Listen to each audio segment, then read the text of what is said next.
жаңы баштаганда 350 соммен баштаганбыз. Дубленка деле тиге берем, эмне заказ берсе тиге берем, те көйнөктөрдү аракет кылып тиге бердик, диван, мебелге чейин кирип кеттик. Анын үстүнө өткөндө резонанс жаралгандан бери аябай жакшы болуп кетти. 15-20 күн очередте. Сүйлөп деле акча тапчу аласың го эми алмаз. Мында анча эмне жаның кыйнайсың деп да ушундай ойго келем. Көбүрөөк акча тапкым келиптир. Көрсө көп акча ал бут кийимден деле тапчу экен. Кийин банкрот болуп антип биткенден кийин ошондо менде иштеп жүргөн балдар айтты, байке чын-чындем сизди биз эле банкрот кылдык деп моюндагандарына ыраазы болдум да. Ошол убакта мен бир жолу чыккам былтыр жазда. Мен өзүмдө $100,000 сатам деп. Анткени айлам кетип калды. Бере калайын десем эчтекем жок. Эчтекем жок. Президентке жөн гана алмазды жолуктуруп учураштырып коюш. Всё.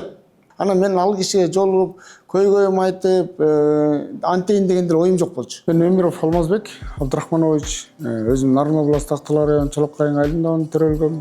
Азыркы убакта үй бүлөмүн, 5 балам бар. Бүгүнкү күндө ушу өзүбүздүн өндүрүлгөн булгарлардан бут кийим, сумка, ремендер менен бир комплектти ушундай чыгарсамбы деп ошонун үстүндө аракет кылып иштеп аткан кезим. Муну негизинен 2010-жылдары баштагам. Жаңы баштаганда 350 соммен баштаганбыз. Анан жакшы деңгээлге келип, ал убакта аябай жакшы деңгээлге келгенбиз. Андан кийин ортодон башка иштерге кирип кеттик. Анан кайра эле бут кийимге келдик. Алмаз мырза бут кийим тигүү ишин жалгыз баштаган. Ортодогу узак тыныгуудан кийин эле жалгыз иштөөнү улантып келе жатыптыр. Тагыраагы өндүрүш жагын өзү көзөмөлдөйт. Ал эми сатуу жагынан кыздары жардамдашып турат экен. Ошол 2010-да баштаганда кардарлардан баардык эле заказды ала берчүмүн. Ошондо көп нерселерди тигип, анан көп опыт пайда болду да. Анан бирок азыркы күндө антип көп нерсе тиге бербеш керек экен. Дубленка деле тиге берем, эмне заказ берсе тиге берем, те көйнөктөрдү, диван, мебелге чейин кирип кеттик. Анын баары болбойт экен дедик дагы бүгүнкү күндө бир эле бүркүт деген модельге токтолдук дагы. Ошонун комплекти ремендери менен бүт жакшынакай бир упаковкалап, бир модельди өтө жакшы деңгээлде чыгаралы деп ушул ойго келип токтолдук. Уста бир гана мырзалардын бут кийимин тигүү менен чектелбейт. Ал айымдарга да бут кийим тигүү тажрыйбасы бар экенин, италиялык туфлилерди үлгү кылып тигип көргөнүн айтат. Бирок кыз келиндердин бут кийимин тигүүгө салыштырмалуу мырзалардыкы жеңилирээк дейт. Айымдардын оюн табыш кыйын экен. Алар да ал тургай мындай ошол моментте ойлонуп турганды сурай берет экен да. Мындай сезонду деле сурабайт экен. Мисалы бүгүн конок бара турган болсо, вечерний. Айто ал деген өзүнүн оюнда көйнөктөрү менен туура келиш керек экен да. Болбосо сенин бут кийимиң анын көйнөктөрүнө туура келсе албайт экен. Болбосо ага сенин бут кийимиңе тууралап көйнөк алыш керек экен да. Ушуга чейин ойлонушат экен да. Анан эркек балдар классический эки ак бияка кийгенге тойго деп коет болду. Мындай убакта спортивный. Материалдар, кожный материалдар мына могунун сыртын баары кожанын өзүбүздүн булгар заводтуку. Башкалардан да колдонуп көргөм. Италия, Испанияныкындагы бүт колдонуп көргөм, Россияныкындагы. Анан мындай да, огош бетер мындай өң түз чыгарыш үчүн ошончо көп химикат колдонуш керек да. Канчалык көп химикат колдонсо кожага, ошончо бул уже кожа экенин жоготот. Химикат жеген сайын кожа экенин жоготот. Мисалы көбүрөөк химикат берип койсо айрылма болуп калат. Кургап кетет. Майлуулугу өзүнүн кожа, мисалы майлуулугу бар да. Мисалы кургап кетет ал.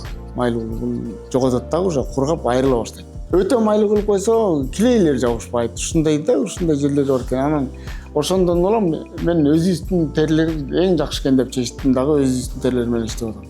Алмаз мырза бут кийимди колго тигет. Анын устаканасында жабдыктар жок. Айтымында баардык рыноктогу бут кийимдер стандарттуу. Себеби баары фабрикадан чыгат. Бирок кол эмгек кылгандар аз. Учурда бул рынокто конкуренция дээрлик жок. Суроо талап жакшы дейт. Мунун түйшүгү аябай оор, бирок келечеги бар. Анткени стандарт азыр ким бут кийим караса баардык жерде эле баягы эле бут кийимдер да. Анан ошондон улам муну эми Кудай буйрса өзүм жакшы деңгээлде өздөштүрүп үйрөндүм. Эми окуучуларды алам, Кудай буйрса эми кеңейте алам. Жетишпей. Анын үстүнө өткөндө резонанс жаралгандан бери аябай жакшы болуп кетти. 15-20 күн очередте. Анан бул өнүгө элек. Мындай айтканда, тойласы бош азыр. Бир нече жылдык тажрыйбасы бар болгондуктан бир күндө 3-4 бут кийим тиккенге жетишем дейт. Ал эми тажрыйбасы жетишсиздерге бир нече күн талап кылынарын айтат. Уста белгилегендей бут кийимди колго тигүү чыдамкайлыкты талап кылат. Менде болсо максат бар да. Алмаз Өмүр деген бренд чыгарам. Меники бөлөк да. Ал акча тапкан кишиде бөлөк да аныкы. Ага деген муну кызыктырбайт да. Мунун акчасы эле кызыктырышы мүмкүн. Мен өндүргөн товарым акчасы эле кызыктырышы мүмкүн. Менде болсо кыялдар бар, көп максаттар бар. Ошон үчүн гана чыдап өзүмдү өзүм камчылап, жок ушуга келип калдың, эми да буга келип калдың, жок деп. Болбосо чарчап кетем. Башка жумуш деле кылсаң алмас. Сүйлөп деле акча тапчу аласың го, алмас. Мен анча эмне жаның кыйнайсың деп да ушундай ойго келем. Чынын айтайын. Бирок сүйлөгөндөрдүн заманы бүттү, азыр өзүңүз көрдүңүз, билип жүрөсүз. Алып сатуучунун да заманы бүттү. Анткени себеби азыр бүт монополия болуп баратат да, бизнестин баары монополия. Өндүргөндөн сатканга чейин өздөрү көзөмөлдөй баштады. Мурун бирөө өндүрүп, бирөө сатчу эмес беле? Жок, азыр такыр бөлөкчө. Чоң аталарыбыз да болгон экен, чын эле аябай көөртө өлгөн, жыгачты деле, көмүчтү деле баарын иштей берген адамдар болгон экен. Анан мени андан да мындай жашоо көбүрөөк түрттү да. Сыймыктанчу бир жерим бар да. Мисалы банкрот болдум, ушундай иштерди кылып атам. Бирок ар дайым Кыргызстанда эң биринчилерден мен кылам. Ушул жери бар да. Жанагындай 2010-жылы баштадым дедим да. Ошондо бактыгүл ою чиймелүү Кыргызстанда бут кийимдерди баягы союз таргандан кийин кайра мен баштагам. И то ою чиймеси менен пальчиковый шлепанцларды жасагам, элдер аябай алган. Андан кийин аны таштап коюп стройкага өттүм. Стройкага өткөндө оюмду бир аз гана контролдой алып аптырмын. Көбүрөөк акча тапкым келиптир. Көрсө көп акча ал бут кийимден деле тапчу экен. Анан кийин бут кийим үйгө өткөндө, строительный жакка өткөндө, ошондо деле Кыргызстанда биринчилерден болуп, азыркыга чейин деле ага жетише элек эч ким.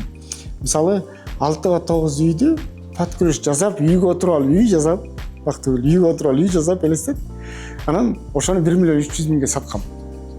Анан аны Европадагыдай 2 фурага жүктөп барып эле кыштын күнү мынтиптир бири-бирине коюп туруп, чатырын жаап, бир жумада үйүнө киргизип койгонбуз. Өтө элден өтө алдыга ойлонуп алат экен. Өтө бай. Аны үчүн элдерде даяр болуш керек экен да. Кол өнөрчүлүктөн курулуш тармагына өткөндө Алмаз Өнөр ири суммага банкрот болуп, финансылык маселе жаралган. Анын айынан 1-2 ай убактылуу кармоочу жайда отуруп чыккан дейт. Карыздар болуп калганда өзүнө дем берүү үчүн президентке жолугууну чечкен. Кийин банкрот болуп, антип биткенден кийин ошондо менде иштеп жүргөн балдар айтты, байке чын-чындым сизди биз эле банкрот кылдык деп моюндагандарына ыраазы болдум да. Просто ыраазы болдум. Мен банкрот болдум, бир $350,000 чейин банкрот болдум. Ошол убакта мен бир жолу чыккам, былтыр жазда. Мен өзүмдү $100,000 сатам деп. Анда да резонанс болгон да. Анткени айлам кетип калды. Бере калайын десем эчтекем жок. Анан ошенткенде ошол күнү кечинде жатып алып, ойлондум, кантип барам, кандай жолдор менен барам, мындай эле барганда кабыл албайт. Кантип резонанс жаратып барам. Мен андан бөлөк менде жол жок эле. Чынын айтайын, резонанстан бөлөк менде жол жок болчу. Кат жазсам, балким жетет беле, жетпейт беле. Таанышсаң, таанышың айтабы айтпайбы белгисиз нерсе. Ал деле таанышсал эле дегенде деле менде деле тааныш деле жок.